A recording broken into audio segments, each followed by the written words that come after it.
à tous et bienvenue dans cette nouvelle vidéo. Je vous retrouve aujourd'hui pour analyser et essayer de trouver des explications à vos témoignages. Je m'appelle Alissa, je suis mentor en confiance en soi et aujourd'hui je veux t'apporter des conseils et des actions pratiques à mettre en place dans ton quotidien afin que tu te sentes épanoui, que tu sois en phase avec tes ambitions et tout ça en menant une vie saine. Aujourd'hui, on est face encore une fois à un témoignage anonyme. Je vois que ça vous plaît beaucoup, d'une personne que nous allons donc nommer Marie. Personnellement, le stress, c'est vraiment mon quotidien.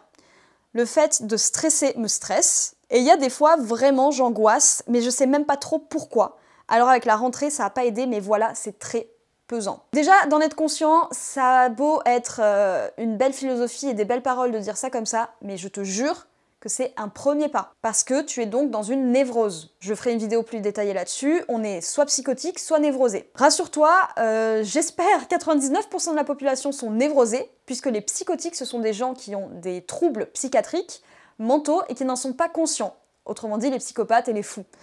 Tu es donc une personne névrosée, tu sais que tu es stressé, tu sais que tu es angoissé, donc tu vas pouvoir mettre en place des actions, selon les conseils que je vais te donner, qui vont pouvoir changer les choses, parce que tu es le maître de la vie que tu te donnes.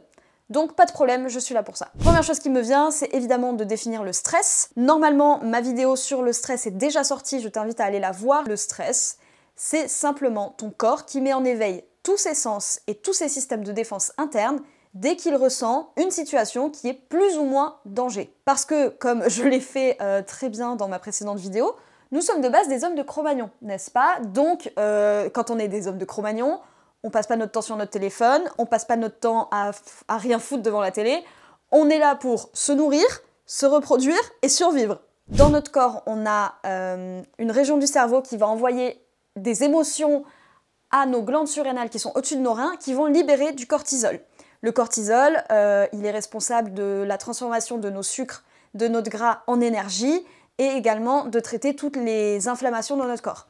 Ce qui se passe, c'est que quand le cerveau détecte une situation de danger, mais que ce soit par un rideau qui bouge du coin de l'œil, ou une femme qui crie alors qu'en fait c'est un enfant qui joue à l'autre bout du jardin, ce genre de choses-là, ça va éveiller donc l'hippocampe dans le cerveau qui va déclencher tout ça, et donc ça va envoyer du jus dans tout notre corps et on va être en système d'alerte. Ce qui se passe aujourd'hui, c'est qu'on est beaucoup moins sollicité par des dangers de survie qu'à l'époque, mais il y a beaucoup plus d'alertes dans nos vies qu'à l'époque. Avec les réseaux sociaux, avec la vie en ville, je sais de quoi je parle, je vis au centre-ville de Toulouse et encore je suis pas à Paris.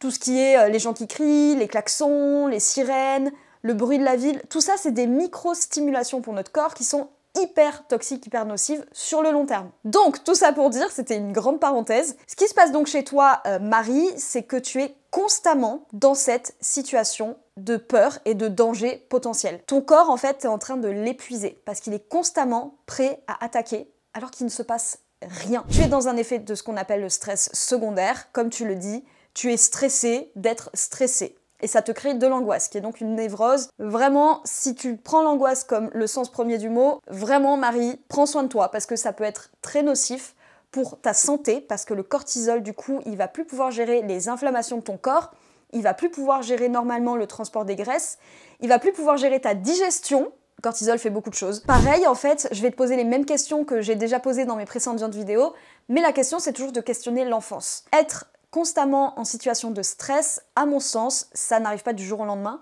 Il y a forcément un terrain plus ou moins favorable dans ton entourage, que ça a été par exemple par une enfance un petit peu vive.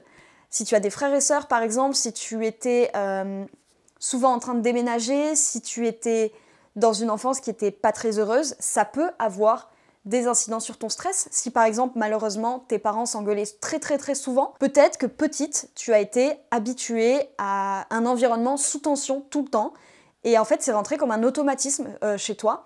Je te renvoie donc à ma vidéo, vraiment celle du 23 septembre, où je parle de la mémoire implicite. Je pense vraiment que ça va t'éclairer pour t'aider à comprendre d'où ça peut probablement venir. Je pense, Marie, que tu reproduis en fait un schéma dans lequel tu es ancré depuis toujours. Ensuite, pour parler de la rentrée, c'est assez étonnant, bon c'est la période, mais que tu me parles de ça, parce que en fait la rentrée en soi, il faudrait essayer d'adopter une façon de voir tous les événements comme neutres. La rentrée en soi, ça peut être quelque chose de super positif, si tu as les conditions et les schémas et les automatismes en toi pour voir ça comme quelque chose de positif, ou malheureusement dans ta situation, c'est beaucoup plus stressant que ça ne devrait l'être. La rentrée en soi, c'est juste aller dans une nouvelle école, poursuivre ses études, trouver un nouveau travail, que sais-je. En fait, c'est un cercle vicieux chez toi. C'est-à-dire que tu ne peux plus gérer aucune situation comme elle devrait être gérée normalement. Et c'est dommage parce que, en vrai, la rentrée, c'est cool.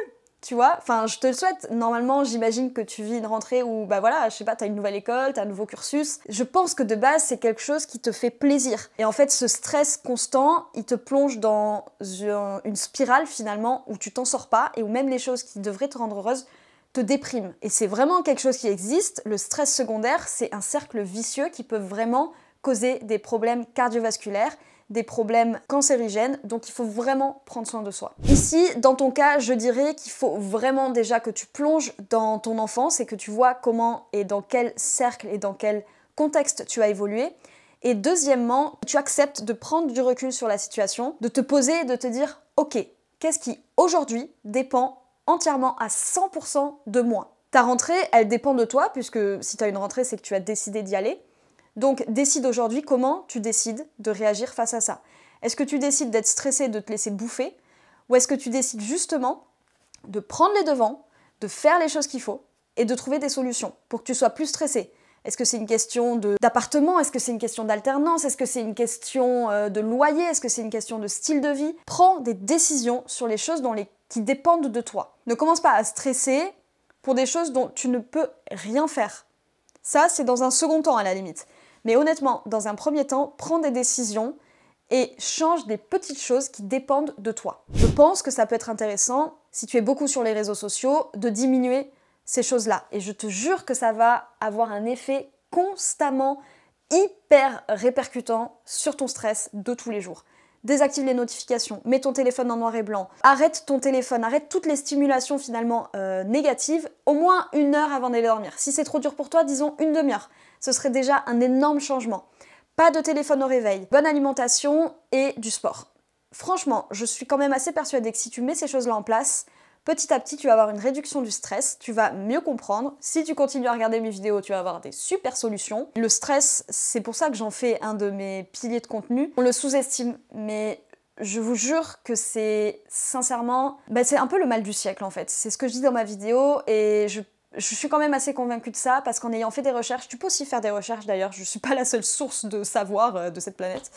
Loin de là. Ça fait assez mal au cœur de se rendre compte à quel point on est prisonnier de la vie dans laquelle on s'est mis nous-mêmes finalement. Cette vidéo, c'est pour te donner un avant-goût de mon format Flow, que tu pourras retrouver à partir du mois de décembre ou de janvier, mais surtout auquel tu peux participer. Le but, c'est de pouvoir te recevoir dans mon studio, j'ai failli dire dans mon cabinet, te recevoir dans mon studio dans lequel on procédera ensemble à une séance de psy en douceur, dans lequel je te proposerai de me parler de toi, de ce qui te rend malheureux aujourd'hui, que ce soit des problèmes familiaux, des traumatismes, ton manque de confiance, du stress, ton mal-être. Ensuite, on va avoir une discussion ensemble et à la fin, un exercice pratique à travers lequel tu pourras décharger tes émotions et tes énergies négatives. Le but, c'est de donner la parole à tous ceux qui ne se sentent pas entendus ou écoutés. N'hésite pas à m'envoyer un DM sur Instagram si tu es intéressé ou à me laisser un commentaire sous cette vidéo. Évidemment, ce sont des formats qui sont faisables en anonyme. En tout cas, je t'attends dans les commentaires de cette vidéo.